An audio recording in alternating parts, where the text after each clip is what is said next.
Hi guys, it's Kelly here and I'm back with another video. Today's video is featuring some projects from Altenew. We're going to be making these two cards here. We're going to be talking about adding dimension to our die cuts with our inks. We're going to be talking about some crafty budget tips that I have, and then I also have a discount code for you, so stay tuned for that. So here's the products that I have picked. I picked the Berry Branch layering set and the Leafy Splendor 3D embossing folder and the dies. The star of the show here is actually that delicate magnolia die. And then here I've just picked out a variety of colors of cardstock that are already matching the inks that I'm going to be using to do my magnolias. So here I have all of my dies just kind of pulled out. I'm going to do the different layers. I wanted two different colors of magnolias, a light and a dark. So I'm cutting them out of Pink Diamond, and I think the other one's Frosty Pink. So that I have a little bit of color variation there.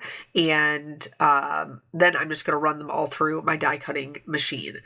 So Altenew has a lot of different, here, let's talk about the 3D embossing folder. So the Leafy Splendor 3D embossing folder, originally I put it in like the traditional way, and it wasn't like flowing the way that I had in mind. So I actually turned it on its side. That's one of the benefits of having like a bigger embossing folder like this, is you can emboss it kind of any which way if you're using an A2 size card.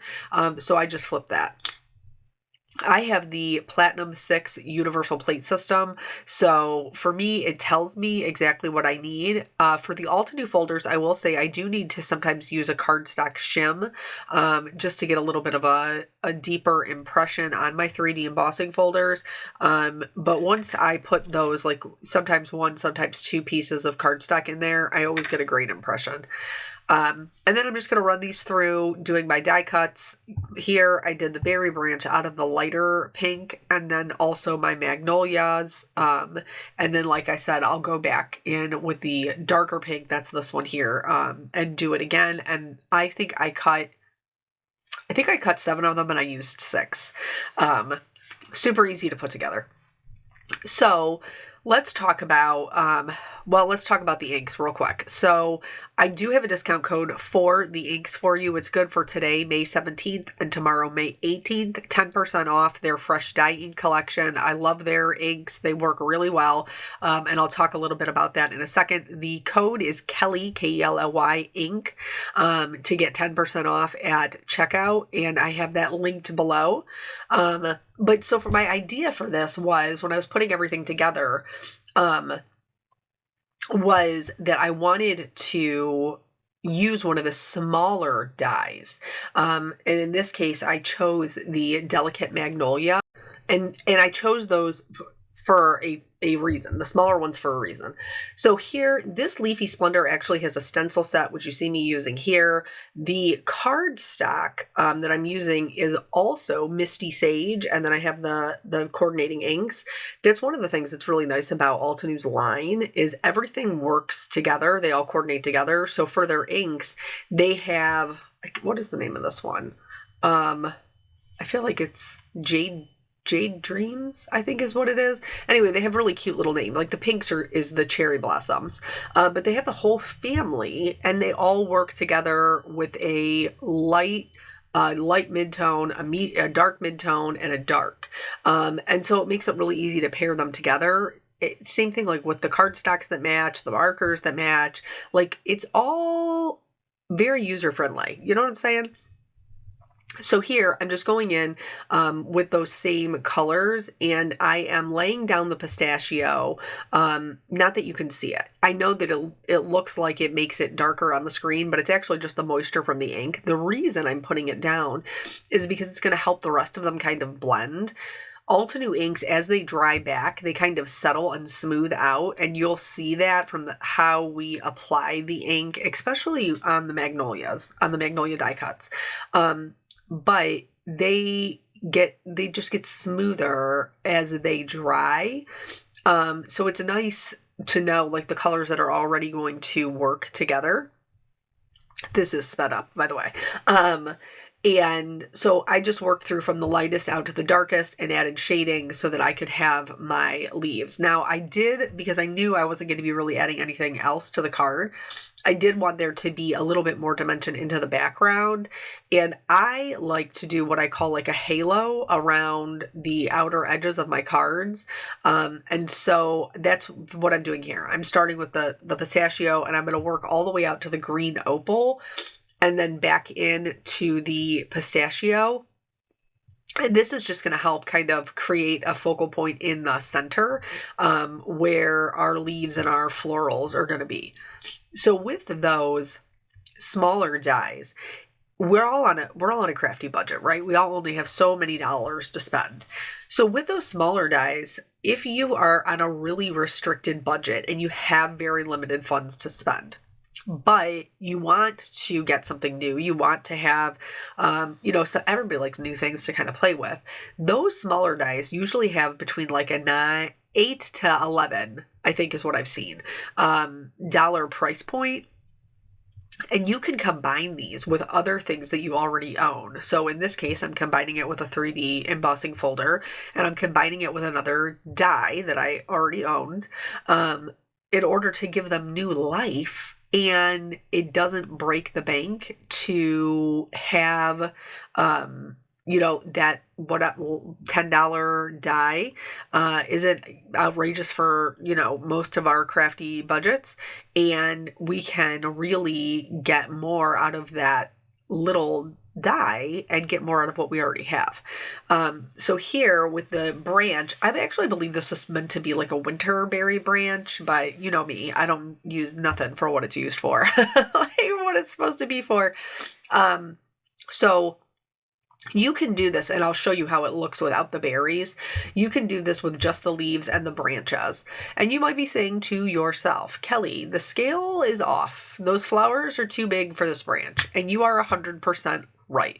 But the scale doesn't always have to be perfect for us to pair things together. And I'm going to show you later on in the card design how we can pair them up and have them be super helpful with each other without them being the same exact scale. So you'll notice when I am adding my shading to my die cuts here, first of all, I'm using the flat detail blenders. They have the angled ones as well. I really like the flat. But the angle does have its purpose, but I prefer the flat. But anyway, so I'm adding just a little bit of shading kind of where the branches are meeting each other. And then I'm going right over top of that. What was that? Espresso with the mocha. And just adding a little bit of interest to the die cuts. And then for the berries, this is the cherry blossom. I swear to you, I use this. This must be my favorite pink combination because I use this in almost every single video. Almost every single video. It's so good. I love it. But because we're not going to see all of those like branch pieces, we don't have to add shading to every single thing. We just need to add it to the parts that we're going to see. So in this case, we're going to see the berries. So where the berries are kind of hanging down off the branch is where I'm concentrating my color. And for this lighter pink, I use the same pink color family for both of them. But I'm using the Pink Diamond, the Pinkalicious, and the Rubelite. For the darker pink, I'm going to leave off the Pink Diamond. I'm going to use Pinkalicious as my darkest color, and then I'll use the Rubelite and the, Razzleberry. So for these, I am going in, and I'm actually starting with my lightest color and then working out to my darkest color. I'm concentrating the color into the center of the flower where it would be gathered, because that's where we would have the most shading. And you'll notice when I'm bringing it to the flower, I'm tapping it off kind of onto the, for the lighter one, I'm bringing it and tapping it off. For this darker pink one, I'm starting actually with the darkest color and then working out to my lightest. You can do either way. Either way will work. There isn't like a right or a wrong way to do this when adding the ink blending to your die cuts when it's just like a single flower like this, because everything is going to be pretty concentrated in the center. So if you like dark to light, great. If you like light to dark, also great. Do whatever works for you. For the centers, I did use the golden honeycomb. I kind of wish I would have went with more of like a melted butterscotch, because once it dried back, it was maybe a little bit too soft. But we were already in it. You know what I'm saying?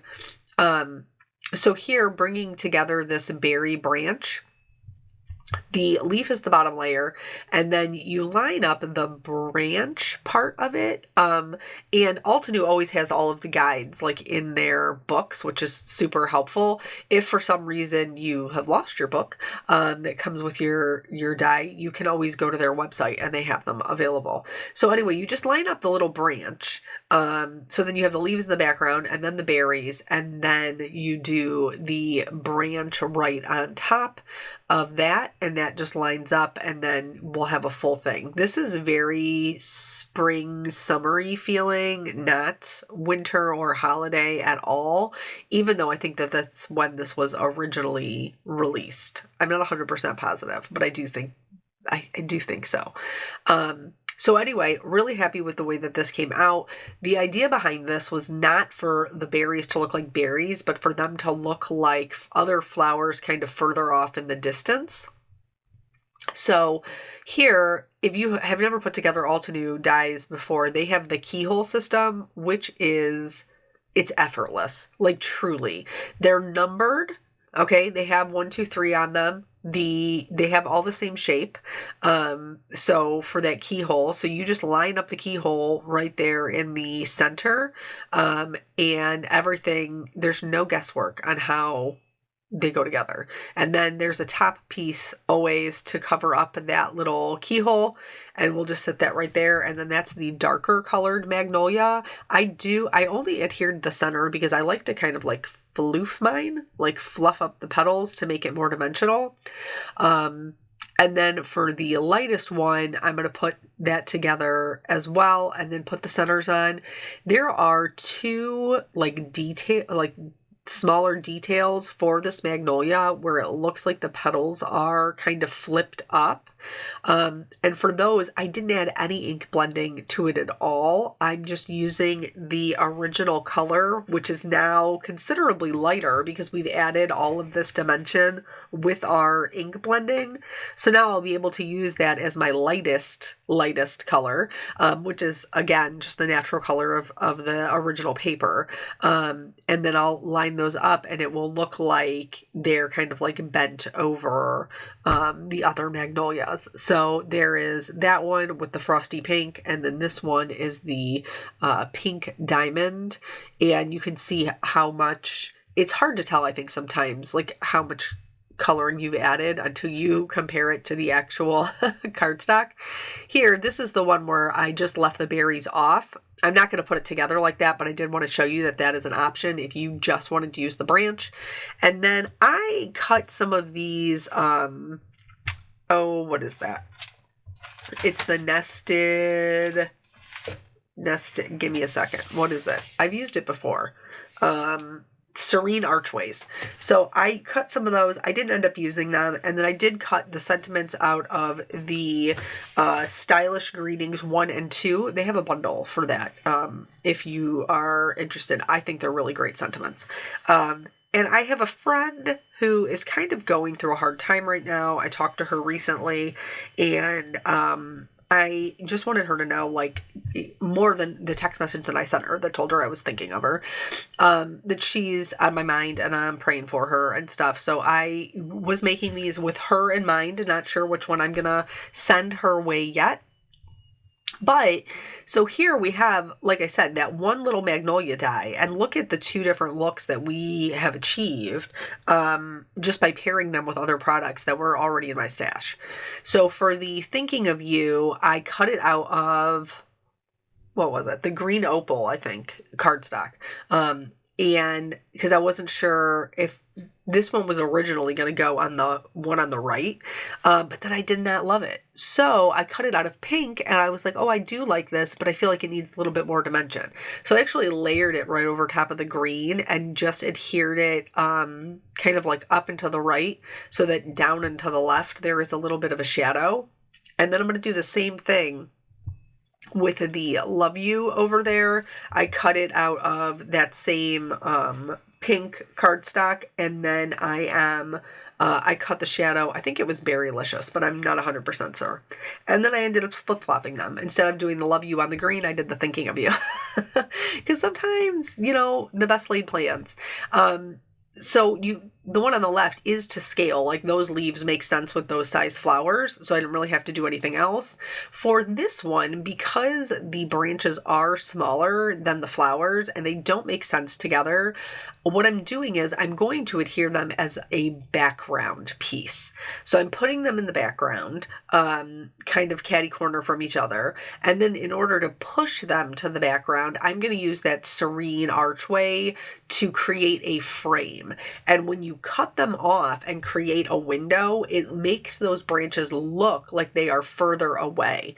When you adhere the flowers so that they are in front of the frame, so they're like hanging over the frame, that makes them look bigger. So we change the depth perception just by those few little design things that we can do to make them work together. So here on the left-hand side, I did the two flowers up top and then the one on the bottom left, to create that kind of visual triangle. For the one on the right, I did the two flowers on the bottom and then the one on the top, and glued them together. Some finishing touches, I just added some clear Wink of Stella to the flowers and the sentiments. I added some white gel pen detail work, and then I also added some clear, are they clear sequins? Which ones are these? I really like that. Clear iridescent. I do like those little sequins. So I added those around the sentiments as well. The white gel pen, I'm kind of like on the fence about. Like, I do like it, but I think maybe I wished I would have kept it just to like those 3 top petals, but decisions were made. I do very much like the clear iridescent sequins. I feel like that's a good way to accent the sentiments and bring some additional shine. So I hope that this was helpful to you, especially if you're on a budget. Here's the 2 cards again. Don't forget that those 10% off their fresh dye inks is available today and tomorrow through midnight. And it is Kelly Ink. It'll be linked below. Thank you guys so much for spending your time with me. I appreciate you, and I will catch you on the next video. Bye.